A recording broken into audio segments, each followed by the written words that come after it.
The new Magnolia. The new Magnolia project. LDTC, 6 Code and Wild Willow. 6 Code and Wild Willow. We're in a project right now. You hear me? We had Baby, Slim, Terry, Juvenile. We had a lot of people. All right. Magnolia shawty off the dump. Magnolia, for life. When I'm, you know what I'm saying, when I'm down here, Yo. I'm chilling, I'm in my hood, you know what I'm saying? I'm shooting a breeze with my kinfolks. You know what I'm saying? I don't forget where I come from, this is how I do it. Just like them projects over there, you know what I'm saying? Project down there, you see that? That's the Magnolia. It's the Magnolia! Catching that Magnolia, had you running down the driveway. Oh, it's just the Magnolia, that's it. Right, that's all I ever believed in. From that Mac to that milk, I grab that Mac off that shelf. This is my dog Soulja Slim project. I'ma grind right here, I'ma shine right here, I'ma be here. If something go wrong, I'ma kidnap and kill whoever, and I'ma be out here again.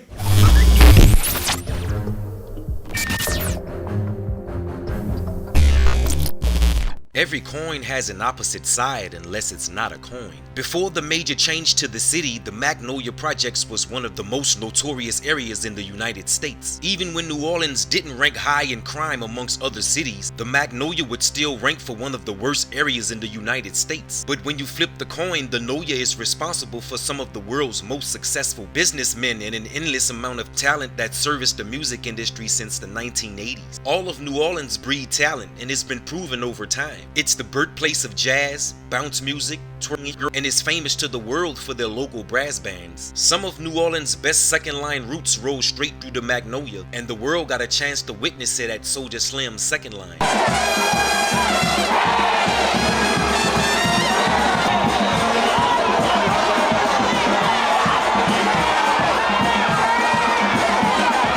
Thousands of people lined the streets of the Noya for one of New Orleans' largest second-line gatherings ever. A small portion of the city with such big story to tell. Let's get involved. In New Orleans, it don't mean that you always gotta have money, you feel me? Cause you can skip a process of having money and become a major by Killa.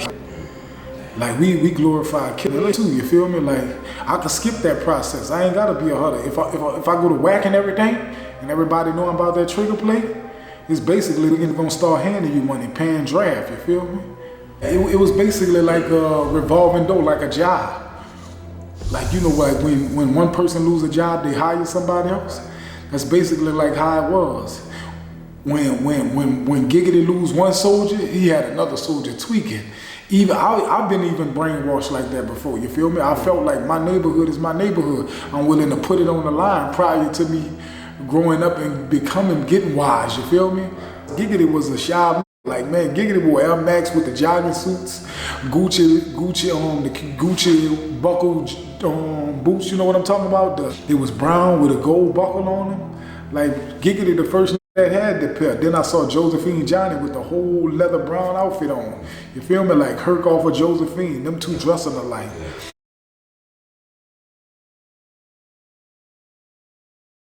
Little guy named Vamp. I got love for him, you know what I'm saying? That was our partner. His real name, rather, they called him Steppa. He in the feds right now. Steppa and Jarnell Sanders, you feel me? Jarnell got a lot of OGs in his family. It's just not Steppa, you feel me? Vamp come from out of nowhere with 2 guns.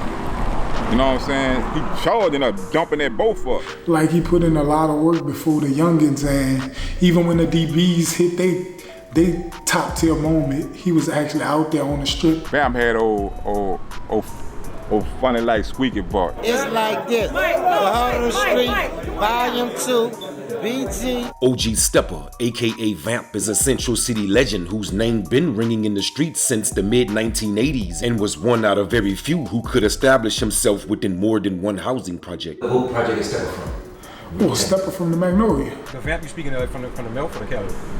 He's really from Mount the Melford Community Project. You know, we all have some type of connection to the Melford, to the Cali, or we all have family members. The NO was a small city with a small inner circle of those who really run the streets, and Steppa was in that circle. He was heavily associated with Cash Money Records since his startup and stayed active during 3 different eras, and before his last arrest he had become an advisor and an influence to many New Orleans local rappers. OG Steppa is really like a real OG, and he like motivate.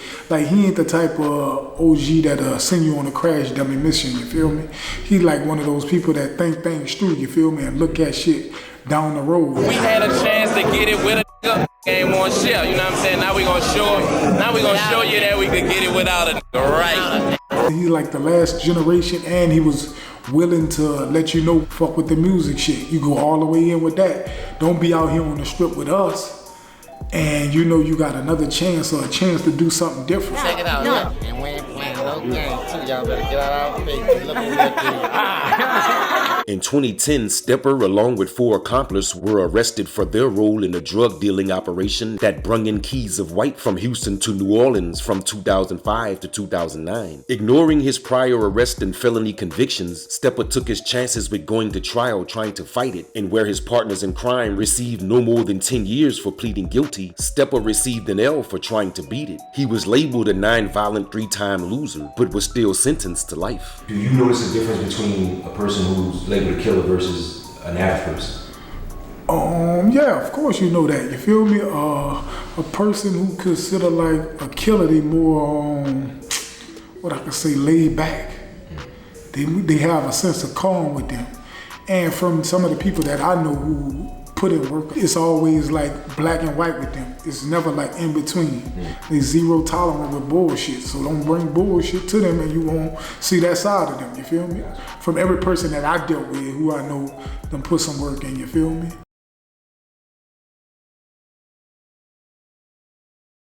Jarnell Sanders was born in New Orleans, then raised on the old side of the Magnolia projects. He was nephew to the Central City legend known as Steppa, aka Vamp, and by the age of 10, he was already displaying traits of such gangster bloodline. By his early teens, he was off the porch, and the word was out, don't fuck with Lil One, he bout that iron. By the time he was 16 years old, he had established himself as a head busser who believed that shooting first was the only way, which put fear in those around him, making his presence very uncomfortable. If Jarnell got a problem with you and you ain't doing what he's telling you to do, what options you have?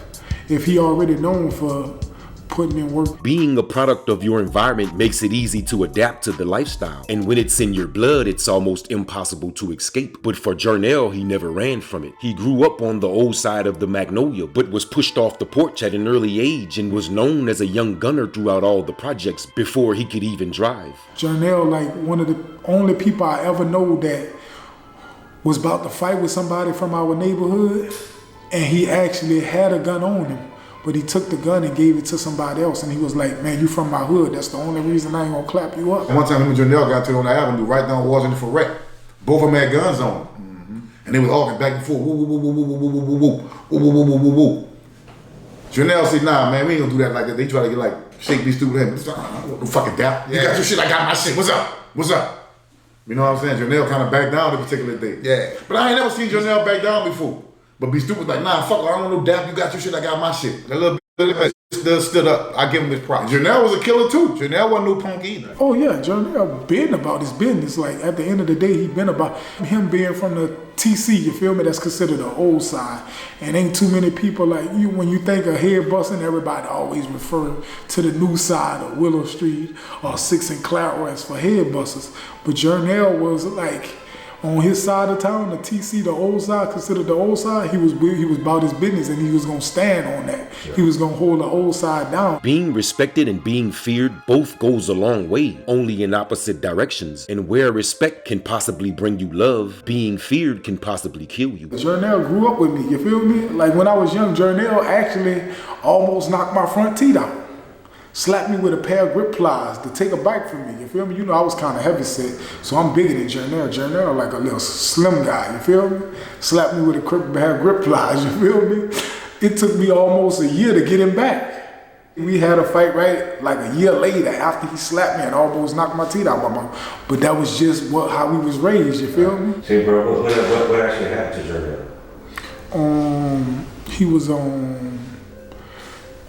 He was burned up in a truck with his girlfriend, chopped up, dismembered. Going on a date with her boyfriend, Jarnell Sanders, that night. Their bodies were discovered inside of a burned SUV in New Orleans East. You had beef? I wouldn't say he really had beef from my understanding. Like he basically got killed over some, what they call a number job shit. Sanders had a conflict with someone about a vehicle, a failed deal as a possible motive. You know, like that's where the respect come in line and being feared too, you feel me? Like, you gotta think like, if Jarnell got a problem with you and you ain't doing what he's telling you to do, what options you have? If he already known for putting in work or doing something, you feel me? And if that person ain't no relative to you or got no attachments to you, what they gonna think? If you go anywhere in my hood and a killer looking for you, what are you looking for me for? You feel me? And what you doing? You preparing yourself for whatever option we gonna go. So that's what happened with him.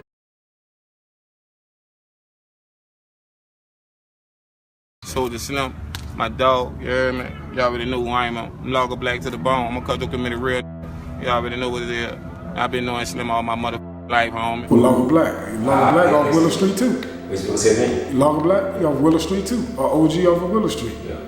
When you say OG, was he kind of like in the era of Black and Blue?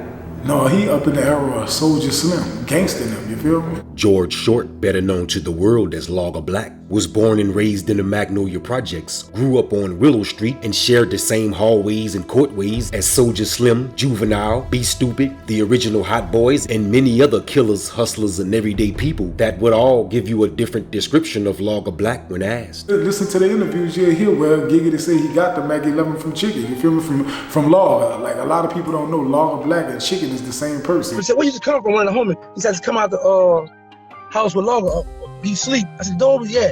I go up there, right? He got a Mac 90 by the front door. The door opened, I just stole his gun and I took the gun and walked out the house. And he never knew to this day. Now when he see this here, or however y'all post and stuff, he gonna know the one stole this Mac 90 back in the day. One time, in a nightcap, the Cali was shooting dice in the bathroom, and allegedly, some dudes out the Cali robbed Josephine Johnny. They robbed the whole dice game. They robbed the whole dice game, but you know, Josephine Johnny was one that was shooting dice. Josephine Johnny left and came back to the nightcap. He swung the door open and hitting that bitch with an SKS. He shot in there. He hit the girl up, Josephine, Wandrika. Nigga mad about that though. Like, we can come there and do some, you know, you shooting at anybody. Mad about that. And Logga Black. Yeah. Logga Black came down there and said, Twin, where Mimi at? I said, he upstairs in the dungeon. He said, tell him bring that 4.5. I mean that 4.4 down here. With a long, it was like a Joker gun. About this long motherfucker. Long ass thumb cocker. It was a 4.4. Mimi went got that bitch and gave it to Logga. Josephine Johnny had been passing down the street, around the project. Boy, Logga got out there, pulled out behind that boy. Boom! Then he stepped with that leg. You know he crippled. Hit that bitch again. Boom! Step with the leg. We getting that Josephine Johnny behind that shit. Boy, you know what I'm saying? Laughing like a motherfucker. It was serious. Logga Black was a real motherfucker. Yeah, that's the homie. Stupid, bro. Free Logga Black, bro. Yeah. Logga been slinging on, you feel me? Like, we all got our flaws and we all deal with shit, you feel me? But at the end of the day, Logga Black will run down on you and joke out with you or whatever. But if you disrespect him, he willing to go whatever line you want to walk. You're going to get the same energy that you put out. Well, I'm going to tell you like this. I got 32 in my side, you understand? And I got 17 in my back pocket. So take it how you want. Before his last arrest of second-degree murder, he was already labeled a career criminal by local law enforcement with a record of 9 arrests and 9 convictions since 1993. To his local community, he was a big dog, a hood comedian, a gangster, and a gentleman, all depending on who you were asking. This Logga Black from Cultural Committee, man. Streets made me album. You already know this info, man. Shooting shots out for that Come From a Different Cloth album. Rest in peace to Soulja Slim, man. Double cross the trade near the 12 o'clock. Disney Sun. Free Be Stupid. Free Little Real One, man. You already know them cutthroaters don't stop, man. You already know till the casket drop, baby. This is me, Logga Black. What's up, little nephew? I see you, little Slim boy. You already know I love you, boy. On the internet, they call him Logga Black. You know, he gained that name later on down the line, but you know, everybody in the hood know him as Chicken. That's Logga Black. My Mr. 32 from the back and 16 in my front pocket. Yeah. Don't forget that fucking shit. Whenever we talk close friends of Soulja Slim, there are several names that comes to mind, but there's only a few that stands out. Everybody have a different relationship with Slim. You got 6 Shot, you got OG Stuff, Logga Black. Logga Black to the bone. I'm a cultural committee real nigga. You already know what it is. I've been knowing Slim all my life, homie. Was he considered Soulja Slim's best friend? Yeah, that was Soulja Slim's best friend. Yeah. He was like 9, I was like 12, 11, and we never let go of each other, you heard me? Double crosser, stay across the street from him, you heard me? In the same co-way. Sleeping by each other's houses and shit. You know what I'm saying? Eating out the same fucking meal, same bowl of cereal, using the same spoon, son. Trinity, Logga Black, double crosser. I remember being in a project. I remember Trinity come and pick me up from my grandma's house, you feel me? Logga in a car with him, you know what I'm saying? Like, double crossing them coming, these that played roles is like my daddy brothers. They come and get me for him. Yeah, man, my nephew right here. I just did this bitch to get his hair cut when he was a baby. Yeah. So you already know what it is. Yeah. Man, what's up, bitch? Oh, I love you, bitch.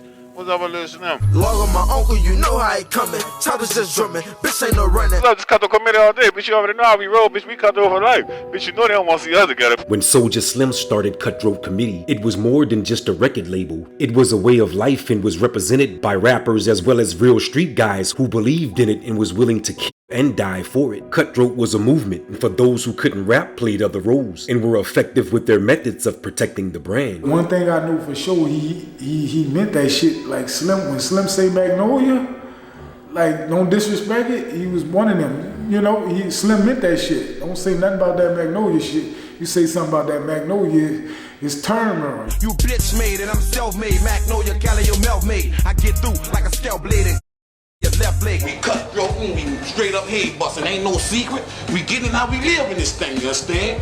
Born and raised from the ground to the fucking sky, you understand? Ain't no secret. Logga Black, off Willow Street too. OG off of Willow Street. In early July of 2014, a well-known Magnolia native and hustler was released from a 3-year prison sentence, but unfortunately was gunned down in broad daylight in a Central City neighborhood just days after his release, and was departed later that day at the hospital. There were no immediate arrests, and in fact, the case went cold for more than a year before an eyewitness came forward and picked the shooter out of a photo lineup. Out of several photos shown to the witness, Logga Black was pointed out as the shooter. Now a wanted man, Logga was on the run until he was captured 2 months later during a police raid at an unknown hideout. He was arrested and charged with second-degree murder, and years later he was sentenced to a 20-year prison stay after pleading guilty to a charge of manslaughter for the fatal shooting. Initially after his arrest, prosecutors stated that the shooting was an apparent retaliation for an attempt on his life 20 years earlier, a real-life example of B.G. Derrick's beef ain't never squashed.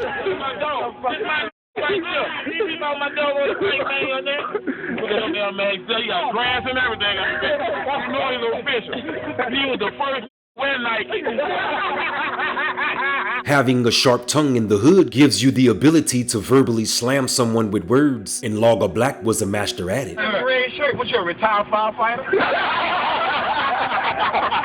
Nigga, you got on a yellow motherfucking shirt, nigga, what the fuck is it, red light, yellow, red light? No, you like some UPS mail. See, you got a long fucking lady, you take the deal like you got on a dress, motherfucker, yellow dress. A yellow dress? Yellow dress, a yellow dress, a yellow dress, a yellow dress. A yellow dress. Like you got a waffle stuff. His ability to embarrass you with words was the main reason he was shot in the leg as an attempt on his life by the same guy he had killed almost a decade later. So in a nutshell, it all started as a joke, but obviously not everybody's gonna take it the same. Yeah, you see Logga was like one of the maybe top 3, top 5 of all the realists that ever came from New York, right? Could you say that? As far as street, as far as slanging iron and shit like that. Man, I wouldn't put him in no top 5, but man, Logga Black about his business. I wouldn't put him in top. I wouldn't take him out the top 5. I'm putting it like this: he my homie, he my partner. He no different than any other stand-up dude. Gonna stand up and do what he got to do. He's just like everybody else. Yeah. Speaking of that, I wouldn't call nobody no top 5. They got no you never heard of. They got in New Orleans. Period. Saying, speaking of stupid, bro, what you remember him as a child? Remember him coming up? Yeah, man. Be Stupid was a gangster, man. Be Stupid was a real gangster. You can look at him as a young man. You can look at him as a little guy. No. I thought he was gonna be a goofy little. Okay. Yep. But he ended up not being that. I'm gonna tell you my first time ever meeting Be Stupid. The Be Stupid had hit a lick on somebody out the mouth. I don't know if it was people or not. His uncle or something. Me and my trailer, my brother, which is his brother-in-law, was on the corner chilling. He said, "Man, I want to go out, man. Let's go out. I got y'all." I chose a big old stack of money up tomorrow. We went out, had a good time. Man, look, that was my first interaction with Be Stupid, bro. How was he? He was about 14 or 15. He was young. He was young. But he really people have a bad reputation of what he was. And, he was in the streets. He was young and wild, but the dude had a big heart. He was emotional. Like they say doing it was, Be Stupid to cry, get mad about any little thing. But it would be always behind his loved ones. Something you gotta say. He was real family-oriented type dude,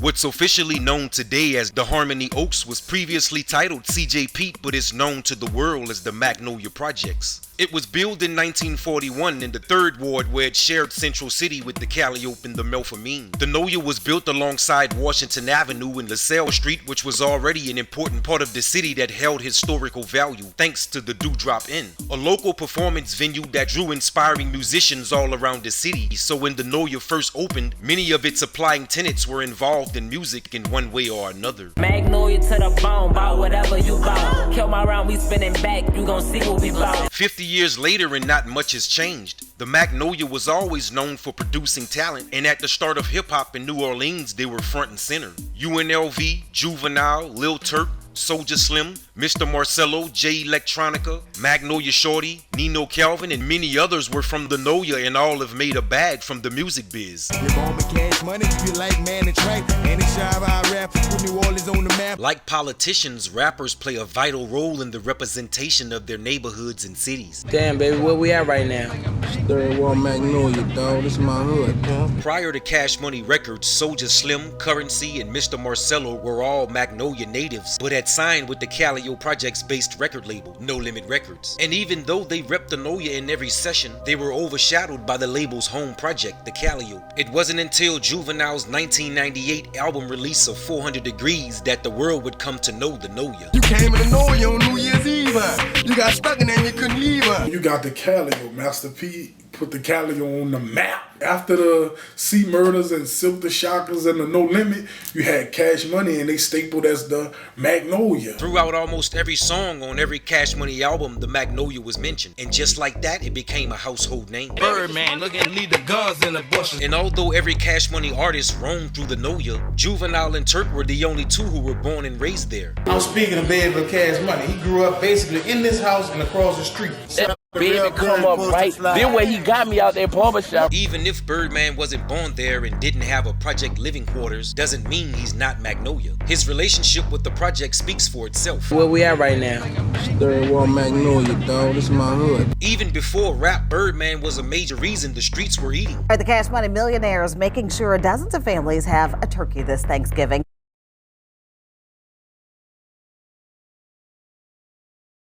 I'm the Magnolia, you understand what I'm saying?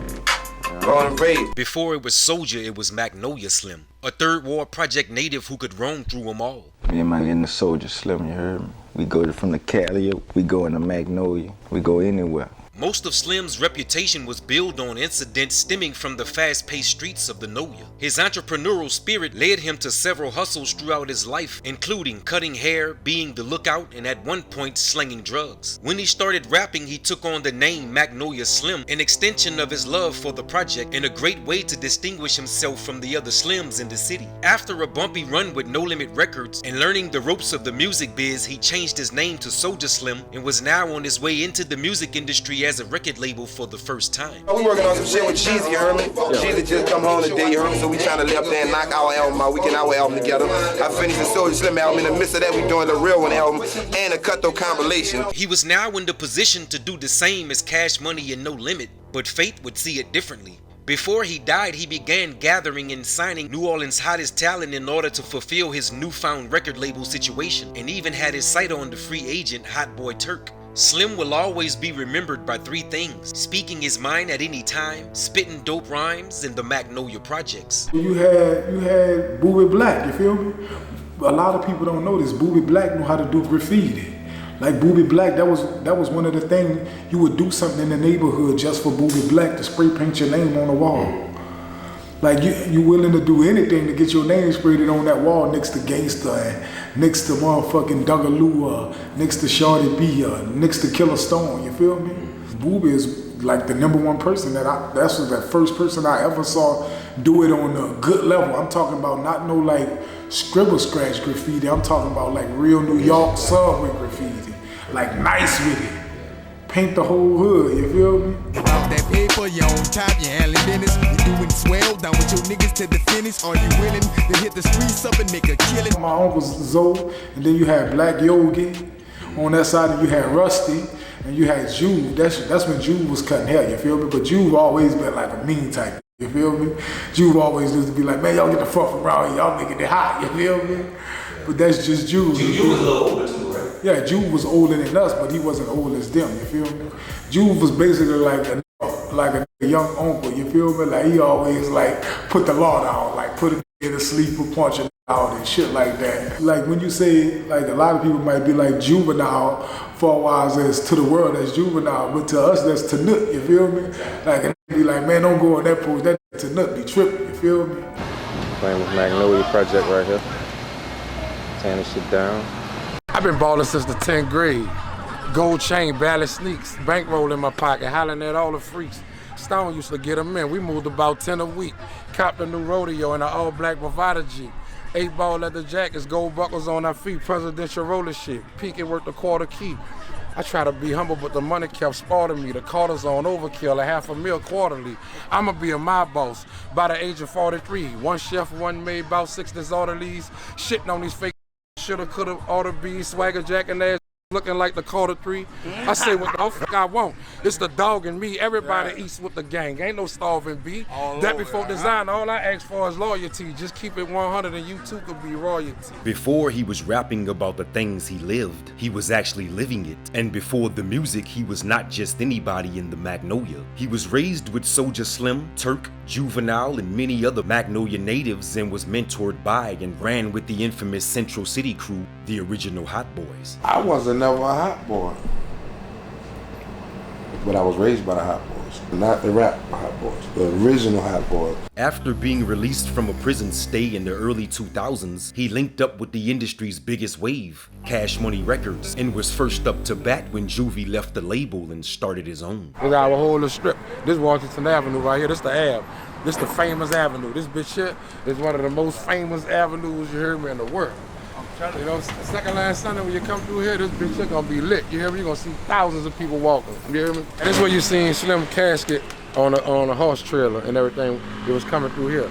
That's the porch right there on the corner. That's Black DD. Rest in peace to the famous Black Queen DD, man. She was queen of the Lady Buck Jumpers. You know what I'm saying? And you know everybody. Every second line, you know, everybody that stopped right there by DD porch, you know what I'm saying? And everybody tear down and cut up right there for DD, you know, because she was that queen. You know, anybody know DD, they know she was that queen. I found out she was the queen when I got way to Booker T. Yeah, they had queen, the thing, man. They had Queen the of that books second in line thing, I'm man. like, man, this lady raised right me, in man, the whooped me and everything. I said I never know she was the queen. Yeah, yeah, Real man. talk. Still have respect for her. Yeah, man. Yeah, man. And I mean, when our elders, man, she was really, you know, she lived her life. You know what I'm saying? But she was the queen, though. Like, yeah, you know. Rest in peace to Black D, man.